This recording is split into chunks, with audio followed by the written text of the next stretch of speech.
A profecia que revela a hora do juízo. Está em Apocalipse 14, 6 e 7.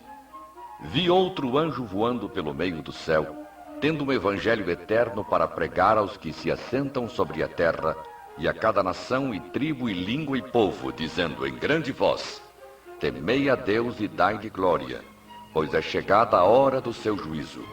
E adorai aquele que fez o céu e a terra, e o mar e as fontes das águas. Temos aqui a revelação de 2 pontos importantes. Primeiro, que está determinada uma hora em que começará o juízo no céu.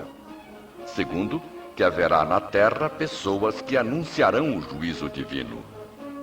Os livros de Daniel e Apocalipse complementam-se maravilhosamente. Daniel contém uma impressionante profecia que diz quando ocorrerá a purificação do santuário ou juízo investigativo, bem como a restauração da verdade que havia sido lançada por terra. Na profecia de Daniel, capítulos 8 e 9, revela-se o mistério. E deitou por terra a verdade, e o que fez prosperou. Depois ouvi um santo que falava, e disse outro santo àquele que falava: até quando durará a visão do costumado sacrifício e da transgressão assoladora, visão na qual era entregue o santuário e o exército a fim de serem pisados? Ele me disse: até 2300 tardes e manhãs, e o santuário será purificado. Daniel 8, 12 a 14. Temos aqui um período profético de 2300 dias. Em linguagem profética, um dia equivale a um ano. Estamos diante de 2300 dias proféticos, ou seja, 2300 anos. Inicialmente, o profeta Daniel não entendeu a profecia. Então Deus enviou seu anjo Gabriel para explicar que o período de 2300 anos começaria com 70 semanas dedicadas ao povo judeu. Deus revelou a Daniel que o cumprimento da profecia ocorreria a partir do decreto de reconstrução da então destruída Jerusalém. Esse decreto data do ano 457 a.C. A partir de então, passariam 7 semanas, 49 dias, o que nos levaria até 408 a.C., quando deveria ser concluída a reconstrução da praça e do muro. E foi isso que aconteceu. 62 semanas depois, ou seja, no ano 27 da era cristã, que historicamente corresponde ao ano 780 da fundação de Roma, no ano 15 de Tibério César, apareceria o Messias. Exatamente nesse ano, São João Batista batizou a Jesus, que iniciava seu ministério de pregação, manifestando-se como o Messias.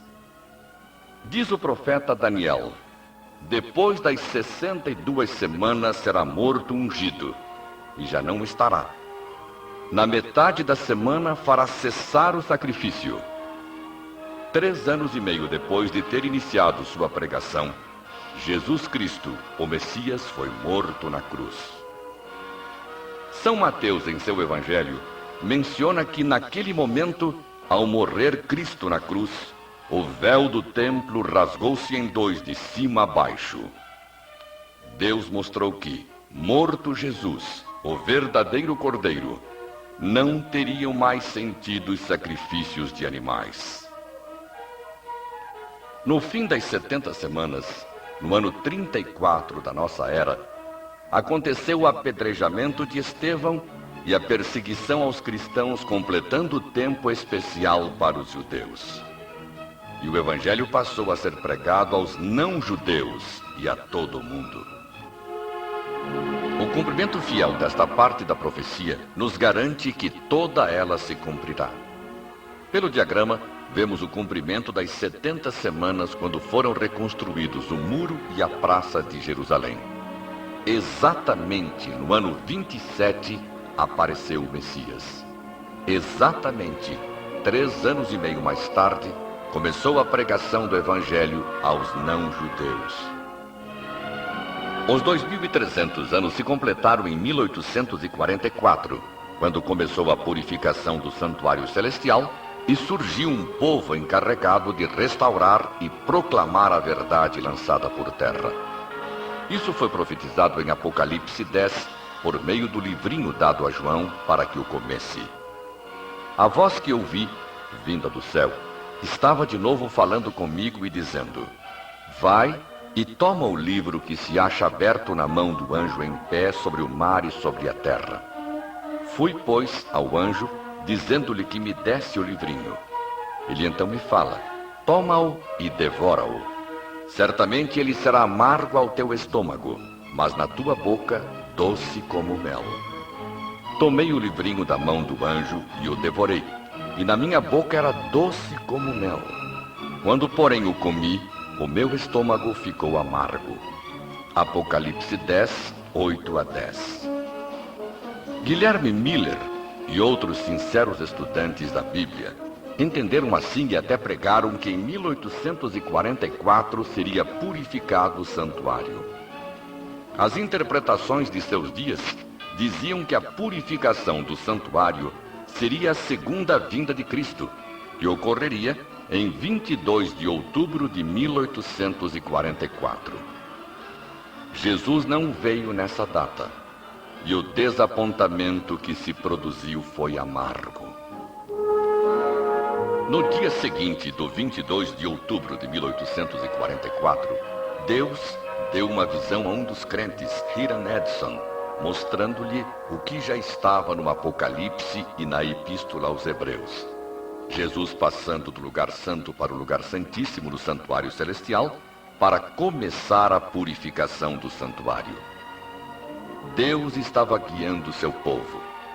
Então, aquele grupo recomeçou o estudo das profecias com fervor e oração, encontrando toda a verdade, doutrina por doutrina. E a igreja surgiu no momento profético, com uma missão profética.